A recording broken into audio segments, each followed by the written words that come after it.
everyone, this is Jaden from False Mind Reads, and today I'm going to be going over my entire physical TBR, and I have a big pile of books, and this is only sci-fi.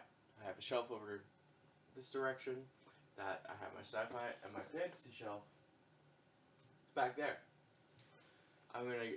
This video is not gonna be split up into two parts for you guys, but for me, I'm gonna go put all these back, and then I'm going to come back and take all these out and show you. But just to get the ones you can see out of the way, I want to read. Now these aren't in any particular order. This is just how I stack them. Right now, what it's looking like is I'm reading Reaper's Gale by Steven Erikson, and then I'm probably going to maybe pick up a small standalone sort of Kaigen or something. But these are stuff I want to get to eventually, this year, hopefully. But I'm not an avid reader. Reading is just one of my 4 hobbies. So yeah, so we have the Shadow and Claw first half of the Book of the New Sun, and I also have second half.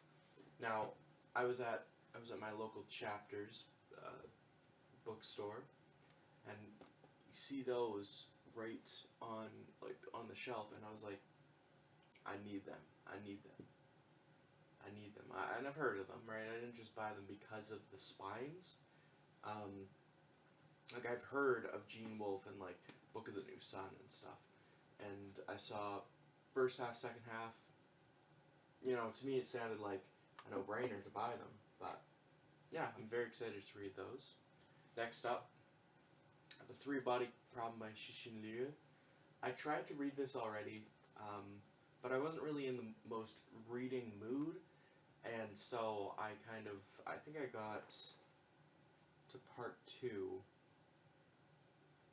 Anyways, I read a fair decent way into the book. I read almost 100 pages in, but I wasn't feeling it, and that's okay.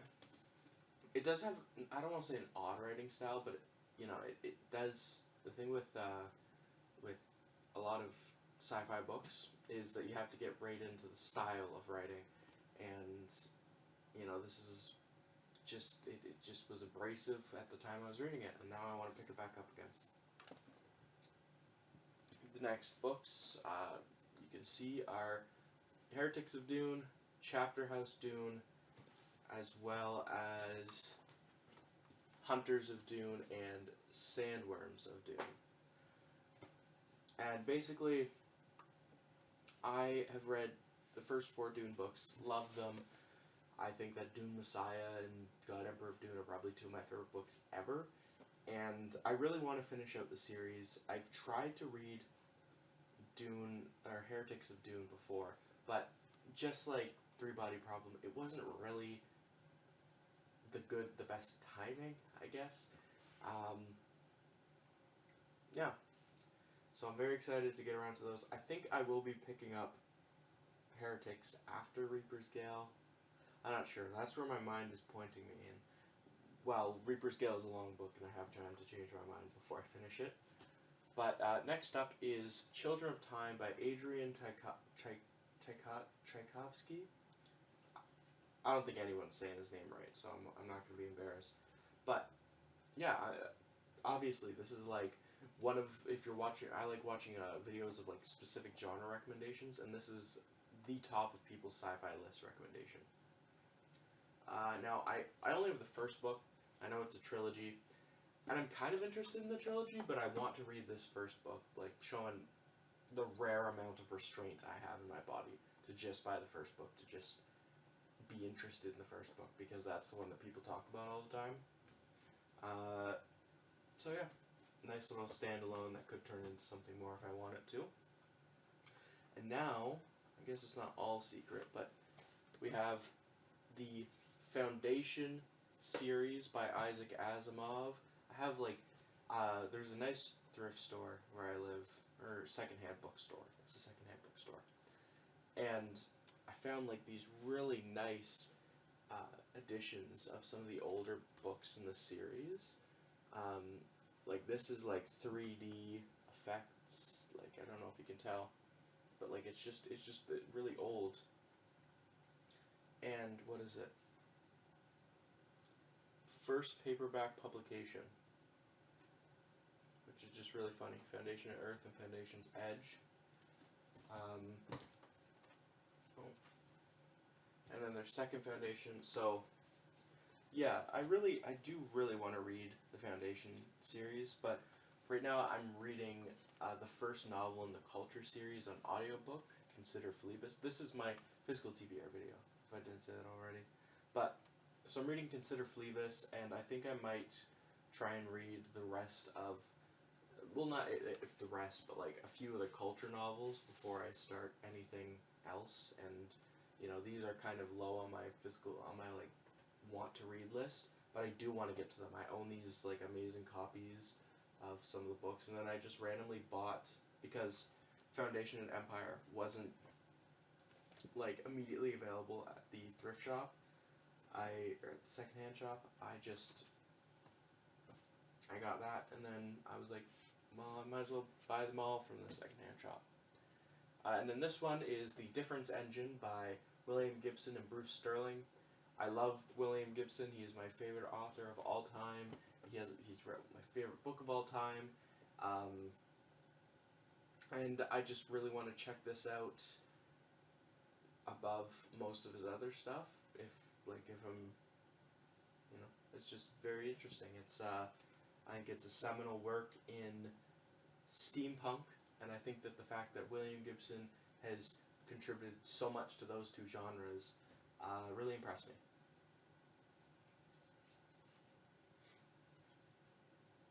Next up, we have the rest of the Odyssey series by Arthur C. Clarke. I read 2001: A Space Odyssey last year, and it was really good. It was really gripping. You know, I won't sit here and tell you that it was life-changing or anything, but it was just a really good damn book. You don't need everything you read to just hit you and change your whole life up. Like, it's not that deep. But, like, what happened was I was seeing all of these at the thrift shop, and I was like, yeah, 2001 is like a classic, right? It's a classic novel that was adapted, and no, it's more of a novelization of the movie, actually.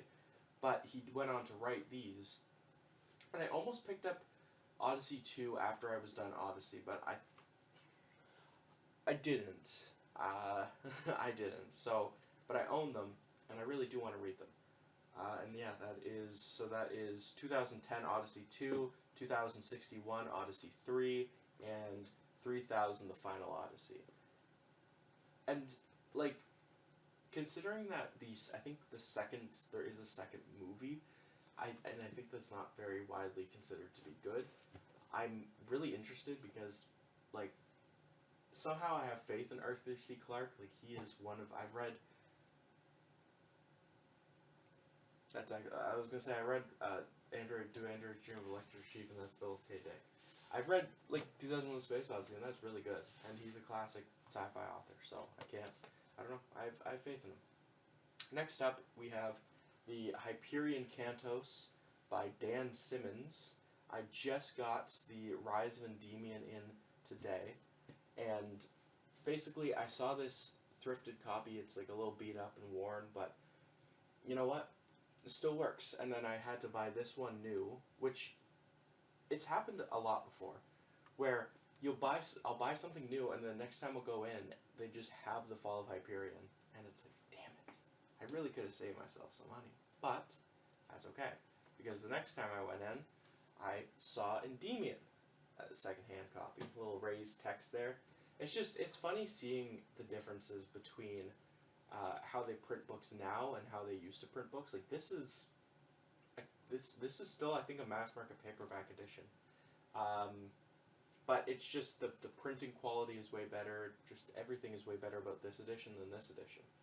And they're, you know, the same price. They black out their price numbers, but they're like the same price, which is baffling, personally. Next up is John Scalzi's Old Man's War. Now, I was at the bookstore, I was at Chapters the other day picking up Rise of Endymion and Sandworms of Dune, and I saw this mass market paperback copy. And, you know, when I'm at the bookstore, they tend to stock a lot of, like, these, like, the Children of Time or the Three Body Problem books where it's, like, $20, $25, and it's like, I'm not Mr. Money. You know, I'm not made of money, but I saw this Old Man's War, copy of Old Man's War, and I was watching a few sci-fi recommendation videos to, you know, see what I want to spend money on, and I saw this, and I was like, yeah, that's perfect, and I saw it at the bookstore, and I was like, I'll buy it, and it's pretty short, all things considered, and, like, you know, it says 1 on here, so I think it's part of a series, but I want to read it. I'm probably going to read it as a standalone anyways. So yeah, that is Old Man's War. Next up is Timothy Zahn's Manta's Gift. Now there is a booktuber I started watching called Jonathan Cohn, and he... That would have sounded mean. I was going to say won't shut up, but like it's not that. It's that he praises, the way he talks about Timothy Zahn, just makes me want to read his books, and this is the one that he recommends. And excuse me, Timothy Zahn is mostly like a Star Wars writer, and so basically this is the most highly praised non-Star Wars book he's given, and so when I saw it at the secondhand bookstore, I was like, you know what, might as well, because I had some credits. And yeah, so next up is Snow Crash by Neil Stevenson. This is another one of those that I was looking for a secondhand copy, and all I could find was this $24 paperback. Like, I don't even like holding these. Reading out of these isn't even fun. I mean, people talk about the floppy paperbacks, but like, I like... anyways. It's a cyberpunk novel. It is like one of the most highly regarded cyberpunk novels after Neuromancer. So yeah, I want to read this. I love cyberpunk. I love Neuromancer. I love cyberpunk. And then we have the Southern Reach trilogy by Jeff Vandermeer. This is a bind up copy of Annihilation, Authority, and Acceptance, and I know that he's writing a new book in this, what's now going to be, I guess, a series, but the original trilogy bound up. I wanted to get Annihilation, but all I could find was this, and I'm not complaining, but $26 Canadian for 3 books, like, it's fine, I guess. I mean, it's not too much money, but I joke that I like spending money. I don't actually like spending money, guys. What are you talking about? Next up, these are kind of reversed. We have the Ringworld trilogy by Larry Nevin. I know that this is part of his Known Space series, but I really just want to read about the Ringworld. I think I got this recommendation from Dominic Noble and how he was talking about it. So we have Ringworld, we have the Ringworld Engineers, and we have the Throne of Ringworld, or Ringworld Throne. It is the Ringworld Throne. And these 3 books, like, I like sci-fi, and reading the Culture series, I'm reminded of why I indeed, like, love sci-fi. Because, consider Phoebus, it just puts you into this world, and you're learning, and it's just a guy's vision of the future. And I love seeing the world through other people's eyes. That's why I love reading. And that's why I love, like, manga and reading specifically, because it's more one person. I know, it takes more than one person to publish a novel. I know that. But it's a more personal look at, like, the world and concepts than a movie or a video game where a lot of different voices are being, in the creative process. And, like, that's also why I love music, because it's just so personal, and that's why I want to read this. And these are all thrifted copies. Basically, I was waiting for this one. And I was seeing these two, and I was like, well, I mean, like, I don't really want to get the last two and have to order this from Chapters, which is just going to be way too expensive. It's not going to be way too expensive, but, like, you know, I don't want to order new ones if I can, if I can help it. And so, yeah, now I have the whole trilogy. And the next thing on my TBR is The Dispossessed by Ursula K. Le Guin. This, so it was The Left Hand of Darkness I went looking for at the secondhand shop, and I found The Dispossessed, and I was like, you know what?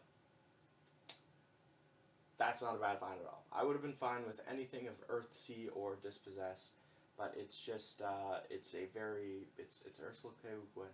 What's more to say, you know? She's written some amazing fantasy and sci-fi, and highly praised, highly talked about, so I cannot wait to read The Dispossessed. So now we have, now these two, Ender's Game and Speaker for the Dead, these are two thrifted copies. I would not support Orson Scott Card by buying his books retail at all. Just, you know, just one of those authors, homophobia. Controversial take, guys. Homophobia, bad, man. Yeah, so, Ender's Game, really, I'm more, like, so, Hello Future Me, the YouTuber Hello Future Me, talks a lot of big game about Speaker for the Dead. He really likes it. And Speaker for the Dead is a sequel to Ender's Game, so I'll read Ender's Game and then I'll read Speaker for the Dead. But, yeah, Speaker for the Dead, the way he talks about that book is just like, it makes you want to read it. So, next up, and these, so I guess I'll do this one first. We have The Martian Chronicles by Ray Bradbury. And is that not just an amazing, like, book? Like, it's a thrifted book. It has a little bit of a stain, like, here, and, you know, but look at that. Now a major NBC TV presentation. Sometimes I do get a bit peeved about, for example, like a Netflix sticker, right? But eventually, we're not gonna, like, Netflix isn't gonna be ubiquitous, and, you know, we're gonna have stuff like this where now an NBC TV presentation, that is, like, it's just, like, masterwork of fantasy. Isn't this a sci-fi book? I thought this would be a sci-fi book. And this does contain a short story that I've already read by him. It is, There Will Come Soft Rains. So, I think, you know, this is really short. It's a short story collection, along with, I guess I'll just say this, Illustrated Man. This is the second, like, really, you know, really nice copy. I love owning these old, like, paperbacks that are really, also the Illustrated Man, the cover is so amazing. What? Anyways. So yeah, those are my Ray Bradbury short story collections. I read Fahrenheit 451. I love Fahrenheit 451. It's an amazing novel. I thoroughly enjoyed it. I recommend it. I gave my copy away to a friend, and he loved it too. So I'm just very glad that we could, you know, I could recommend it. So I want to read more. And now we're moving out of sci-fi. This is firmly out of the sci-fi realm. There is The Great Gatsby by F. Scott Fitzgerald. It's a pretty nice copy. Very, very short book. It's a classic, but, you know, the reason it sticks out to me, it is just because, like, that, like, it's so short and it's such a nice cover. I like it. I like looking at it, which is a good thing to have. The next is The Picture of Dorian Gray by Oscar Wilde. I just want to read this book because, again, it's short, it has a really nice cover, and I like seeing it on my shelves, so I want to have read it. And the last one for this little pile of books is Ken Follett's Pillars of the Earth. Now, people were hyping that, like, so many booktubers, so many fantasy booktubers I watch love Pillars of the Earth. And I was like, okay, I'll go check it out. Like, sure.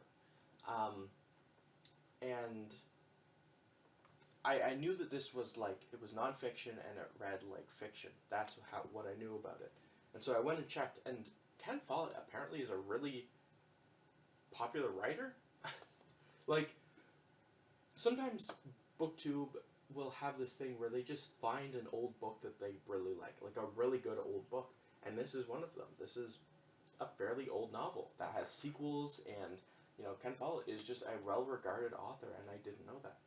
And yeah, and now I don't have to. I have a nice paperback edition. Like, I don't have to deal with anything of like getting a new one, paying the exorbitant amount I'm sure they charge for it. Like, it's all nice. So yeah, I'll be right back with the other novels off that shelf. Alright, so fantasy books. First off, I just want to kind of, I don't know how, but you see back there, all of my, those are all the Wheel of Time series. I just brought out the first 3 books to show because these are the ones that I was able to get thrifted. And the thing is with long series is that either you'll have the ones at the end or like this, the beginning ones. So I was only able to find the first 3, and then now I have to go out and like I had to go out and buy them all new, which is why. Yeah, which is why they're all over there. So that is Wheel of Time. I really want to read it, but Malazan kind of takes precedent. And the next thing, I guess, thematically appropriate is Malazan. I am 3 books out from completing Malazan. Well, technically 4, but I'm 4 books out from completing Malazan, Book of the Fallen. And I am just ecstatic. I never thought I'd make it this far, honestly, because like it shows something of a progression in my character, because I used to struggle a lot with like staying on task and focusing, and I actually took a break from Malazan, which was really nice, and now I'm back and I'm like reading it and I want to finish the series, which is really nice. And the next one is the Witness trilogy. The first one is The God Is Not Willing. This is the only one out in the trilogy so far, but this is the next, like, this is the books, the trilogy from Steven Erikson that I'm going to buy physically, probably on release date if I'm caught up. Yeah, so I'll put that there. And then we have the Farseer trilogy, I think that's what it is, by Robin Hobb. I'm not sure about Robin Hobb books. I only hear good things about this series, at least. Like, it's painful to read in a good way, in like the emotionally devastating way. So yeah, I want to read, like, and I like, again, like, there's these really nice covers for paperback editions, right? But there's something about the jankiness, like almost the cobbled together nature of a good like trade paperback collection that makes it seem a bit. I guess like my preferred aesthetic from a bookshelf is the reason why I love thrifting books is that I enjoy the process. I enjoy like the look of, you can see where I got these from. Like, for example, next thing I want to read is the Lord of the Rings series. So we have this nice thrifted copy of Lord of the Rings, because why would you ever? Lord of the Rings are always like, this is $10.99. Like, they're not much more expensive. These are always really cheap because they just sell so much. But then we have this copy of The Two Towers, which is completely different from my copy of Return of the King. And I'm okay with that because I bought these all used. Like, it's gonna happen where these little things, I see videos about like biggest book pet peeves, and it's having one volume that's like maybe a little bit taller, right? And it's like, that just shows like what, if you got a hardcover of a series that you have in all paperbacks, like, that's okay. That's fine. That's part of the process, part of the enjoyment, I guess, for me. And I also have my copy of the Silmarillion on the shelf there. It's not that it's not on my physical TBR, it's just that I am I don't want to say less inclined to read it, but it's not a book that you'll read. It's not a novel, I guess. It's a history book. It's not on the same level as like Fire and Blood, even though I don't own Fire and Blood by George R. R. Martin. But it's like, you read it kind of when you want like a palate cleanser, almost. you know, you read it. It's more of a short story collection where you pick it up and you put it down, you pick back up again, and you know, it's not something you just got to read all the way through. The next one is The Wise Man's Fear by Patrick Rothfuss. I finally picked up, it's right there, my copy of Name of the Wind, and I'm going to post a review of that. You'll have to wait to see for my reaction. But I know that this series is probably not going to be finished anytime soon, if ever. So I'm just excited to read what we do have. And you know what's funny? I have another series. So the other series is the Gentleman Bastards series, the trilogy that's out right now, or the 3 books that's out right now. Because when I didn't know anything, when I was out of the community, right, I heard about the Lies of Loch Lamora, the Lies of Loch Lamora, and Loch Lamora didn't sound like a name, right? I didn't have the concept of that. That's a name of a guy. I thought that the Loch Lamora was like a magical artifact, and I was like, wow, I want to read that. Like Loch Lamora, that's such a good and like catchy title that it worked, and I want to read it. And now I have all the books, and it's like I want to read it again. It's not. I don't expect it to be finished. Scott Lynch, you know, he can take his time. This video shows I have so many more authors that are writing, putting stuff out, that are growing in popularity and stuff. Like, I'm fine. So, over here, we have basically like a big pile of Brandon Sanderson. We have Elantris and we have Warbreaker. And now, I know that everyone is going to be like, you're crazy. You're insane. But the voices in my head are being like, start Brandon Sanderson with Elantris. Start with like, I know. And then here is the Mistborn trilogy right here, the Arrow 1 Mistborn trilogy. I know that I should start with this. Like, the rational part of me is like, yes, start with Mistborn.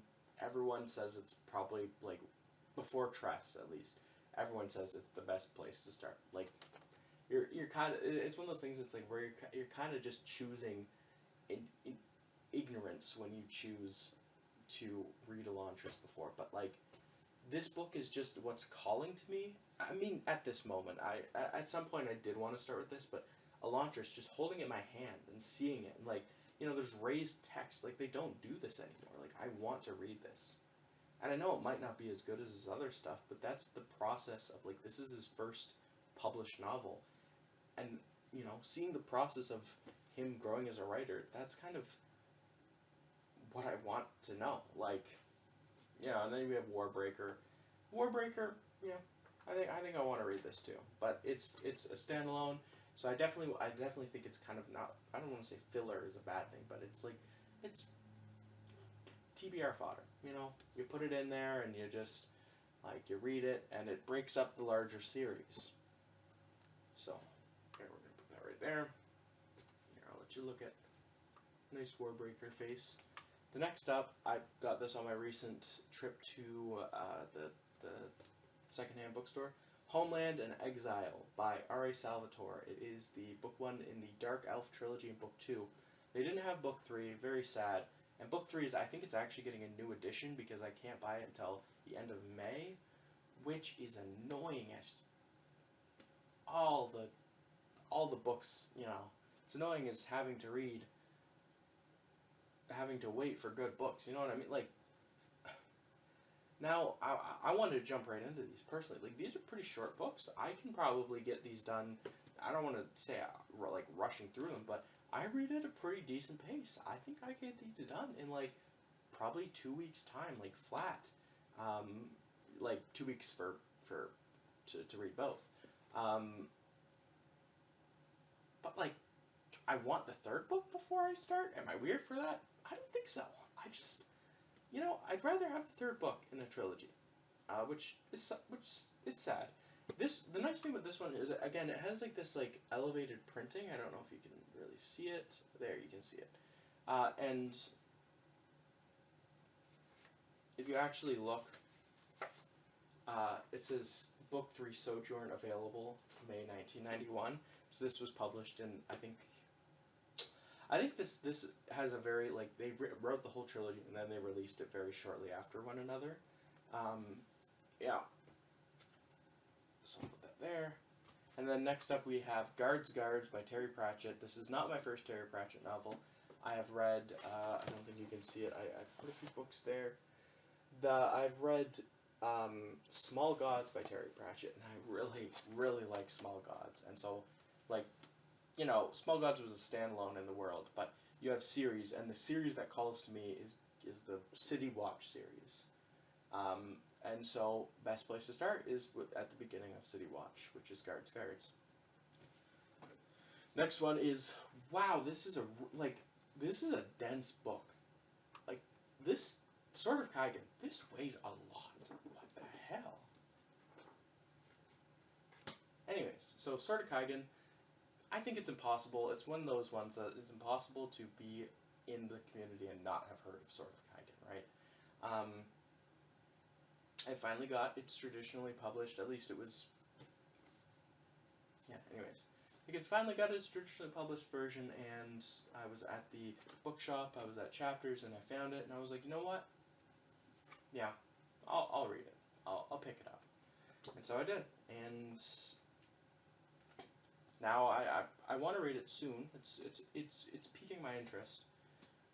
Next up is the Memory, Sorrow, and Thorn trilogy, which is Dragonbone Chair, Stone of Farewell, and the massive tome that is Two Green Angel Tower, part 1 and 2. Like, I've seen a single volume of this, a single bind-up, and it's like, I think this is probably the biggest book I own. Two Green Angel Tower. It's like 500,000 words. I'm baffled. But yeah, I mean, Ted Williams, very, like, this is one of those ones, again, that I've heard on BookTube, and people have, like, new editions. So when I was at the secondhand bookstore and I saw the whole series available, I was like, sure, I'll bite.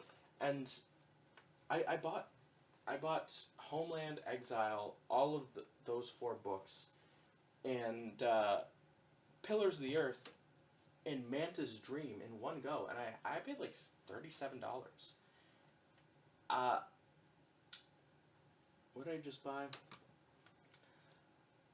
I probably paid just as much for Rise of Endymion, Sandworms of Dune, and Old Man's War as I did for like 6, 7 books, and it's like, dude, that's messed up. Not lastly, I haven't showed off these ones, but second to last, we have the Stormlight Archive books by Brandon Sanderson. And the thing is with Brandon Sanderson, right, is, like, these are massive, like, this is what I call maximalist fantasy, where the goal is to use as many words as possible. You know what I mean? Which I think I respect it a lot. But I've never read a Brandon Sanderson book, and I'm not, like, saving myself, but, like, the only Brandon Sanderson book that's calling out to me right now is Elantris, and that's not really calling that loud. Like, the book 5 in Stormlight Archive is coming out this year, and